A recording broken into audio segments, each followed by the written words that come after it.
to the channel. This your boy ItsEppsie. We're going to be checking out Dragon Dogma 2 preview, IGN preview on their first thoughts of 10 hours of gameplay. So we're going to check this video out, see what they got to say about the game, because I'm like, Dragon Dogma is like, I'm ready for this game. So we're going to see what they're talking about, see how they feel about it, and we're going to just say our thoughts after the video, but let's just see what they got to say.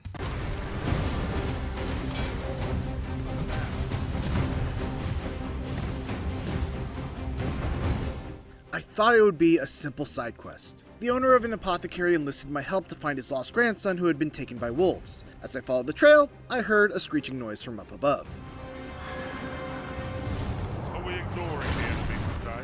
All of a sudden, I'm in a battle for my life against a griffin. It's a monster that's far too strong for my party to handle, but we fight and claw and hold our ground until finally we get it to retreat.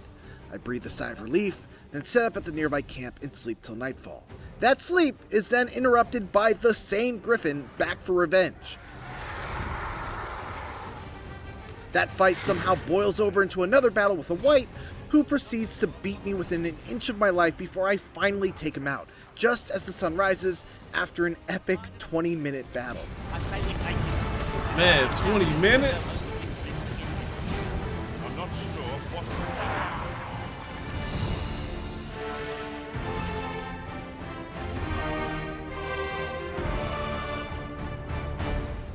None of this was part of the actual quest involving saving the boy. It was just a series of events that cascaded into one of the most unforgettable encounters I've ever had in an open-world action RPG. And it was just one of the incredible encounters I experienced during the 10 hours I spent adventuring through Dragon's Dogma 2's fantastic open world. Okay.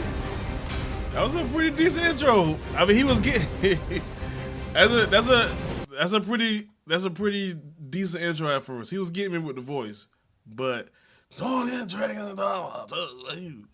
Oh, they went incredible way with the boy. So I mean, but other than that, that was good. While I didn't get to start from the very beginning, I did get to begin with the creation of my own pawn. Pawns, for those unfamiliar with the first Dragon's Dogma, are AI-controlled companions that gain gear, skills, and experience from your game, and then take all of that with them online where they can be hired by other players to be companions in their own games. I'm not going to spend too much time on either pawns or character creation, especially because we've already made those videos, but what I will say is that pawns are integral to one of my big takeaways, which is that exploration and discovery in Dragon's Dogma 2 feels much more natural than ever before. First and foremost, there are no more quest boards. There are no markers that appear above people's heads letting you know who's got a quest, and any sort of symbols placed on your map to let you know of points of interest are kept to a minimum. As such, you'll really rely on your pawns and NPCs to guide you through Dragon's Dogma 2's world.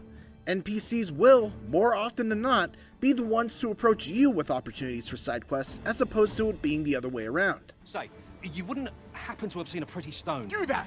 Did you see an urchin in a cap? Pawns will also point out objects of interest, Just yonder looks to be a good spot for harvesting ingredients. boulders that can be destroyed to find a path that leads to treasure, If you need that destroyed, I'm your pawn.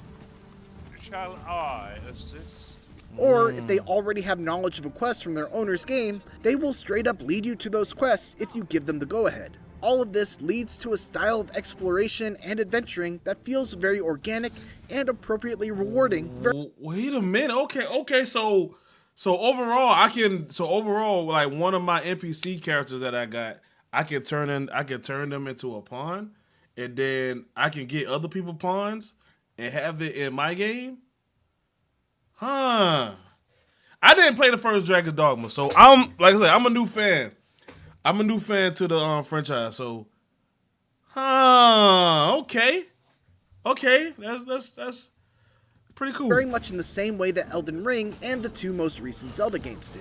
As alluded to in the intro to this preview, you also never really know what to expect once you set out to pursue a quest lead. The very act of exploring beyond the safety of a city's walls is unpredictable, dangerous, and enticing, which is why it's so exciting.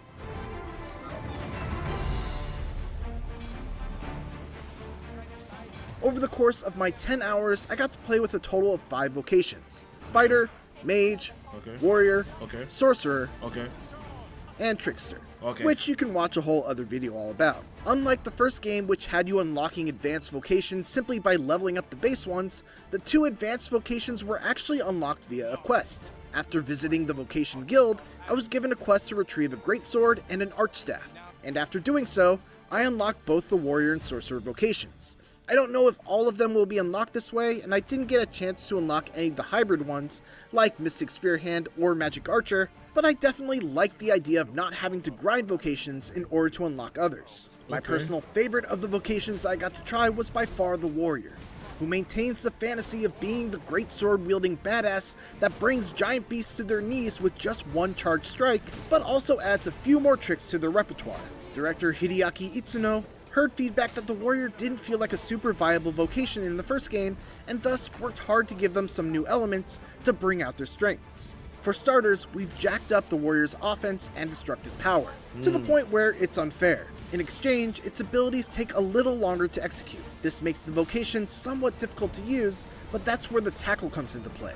If you're attacked, you can use the tackle to cause an enemy to be stunned instead of being stunned yourself, making it easier to get into the vocation.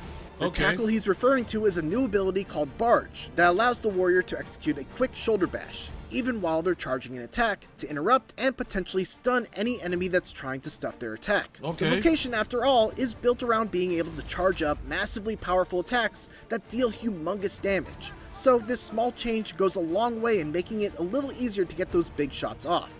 My favorite new addition for the Warrior, though, is a passive skill that allows you to swing regular attacks much more quickly if you're able to precisely time your next button press with when the attack actually lands. This gives a nice rhythm to the Warrior's combat and allows a skilled player to compensate for the typical weakness of having a very slow attack, while still making those very slow and powerful attacks still feel like they have their own place in the Warrior skill set. Also, if you're like me and enjoy the feeling of leaping off cliffs and slamming your weapon down on a monster's head, this is the vocation for you. I unfortunately didn't get deep enough into the Sorcerer vocation to see any of the really big, crazy spells that they're so beloved for, but what I really enjoyed about the Sorcerer was the addition of a unique skill called Galvanize. This allows you to go into a stance that recovers your stamina extremely quickly, which is especially useful for the Sorcerer due to the fact that their spells take so long to cast. To shorten those spells, you need to use a skill called Quick Spell, which allows you to spend stamina to reduce a spell's cast time. All of this leads to a careful balance of preparing to cast a powerful spell, using Quick Spell to shorten its cast time, and then making note of whether you have enough stamina to cast another spell, or whether you have to break away and use Galvanize to get your stamina back up. It's a fun dance that made Sorcerer feel a lot more active than in the past. Dragon's Dogma 2's open world is enormous, reported to be roughly 4 times the size of the already huge map in the first game. And I don't doubt that claim in my experience of checking out the map and wandering through just a small portion of it. It's big, but it's also dense, with exciting encounters both on and off the beaten path that were paced nicely so I wasn't constantly slowed down by back-to-back battles, but I also never went too long without having something to engage with. One thing that was important to Itsuno and the team at Capcom was making sure that the players really felt the distance that they were traveling as they explored. To that end, fast travel is very limited like in the first game. You can only travel between discovered port crystals, and every time you do, you must expend a fairy stone, which are highly valuable items that don't come cheap and aren't easily found. Shall we make use of it? Another option you have for getting around is using an ox cart, which is relatively cheap, but they are limited in the fact that you can't choose where you travel. The main one that I found only went from the capital city of Vernworth to the checkpoint town, which was far to the west. You also have to consider that ox carts are not a completely safe way to travel, as they often will be ambushed by all manners of beasts. Of course, you can just hoof it on foot, which is where you'll truly feel the weight of that distance, especially due to the new health restoration mechanic known as the Loss Gauge. In the first game, you'd be able to heal your entire life bar by using health restorative items, and recoverable gray health with spells. In Dragon's Dogma 2, however, every hit diminishes a portion of your max health, and the only ways to restore it are either by finding a campfire to rest at, or returning to an inn and resting for the night. Fortunately, if you rest at a campfire, you can also cook some meat and get some much needed buffs, in addition to restoring all of your life. But there's a risk involved with resting at a campfire as well. The flames may attract monsters to your campsite, and as I mentioned at the beginning of this preview, you could actually wake up to an angry griffin coming back to finish what it started. What it all comes down to is this. Virtually every action in Dragon's Dogma 2 has some combination of a cost and a risk tied to it. Right. Fairy stones are risk-free travel, but they come at a very steep price. Ox carts are a low-cost but moderately risky method of travel, and traveling on foot is free, but extremely risky. Then you must also consider whether it's worth it to press on in a questline with low max health, or backtrack to a town to resupply, whether you should avoid fighting the giant tanky ogre, or risk it all on trying to bring it down for both the experience and rare material reward, whether you should keep on the less dangerous beaten path, or take a detour into the unknown. In the 10 hours that I played, these were very compelling decisions to have to make. But the real test will be whether those decisions remain compelling or turn exhausting in hour 20 or 30 when the map has expanded dramatically and you still have quests remaining to complete in a town that you're super far away from. Right. Hypotheticals aside though, I love just about every moment that I spent playing Dragon's Dogma 2 during this preview window.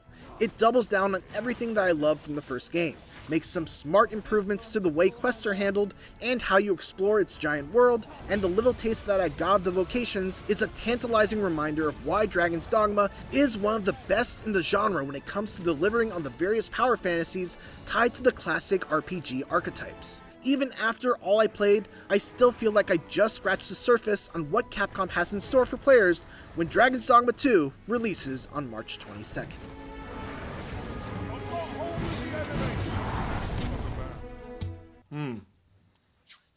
March 22nd, man. We got a long way from there. All right, so I'm liking it, man. It's gonna be a journey with this game. Like, we're gonna be sitting here going through this game and playing this one. This definitely getting added to the collection. I'm pushing forward with Trickster, but the warrior type do look really good. I do like that jumping on his head and I do like that, man. I do like that. Guys, tell me what y'all gotta think about Dragon Dogma 2. Cause I'm feeling it. I'm feeling it, man. But March 22nd is around the corner. So put it down below how y'all feel about IGN this time. Like I said, it's a love-hate relationship with you guys. But let me know what y'all feel. But if y'all haven't watched this video yet, make sure y'all check this one out. And I'll see y'all guys in the next one. Peace.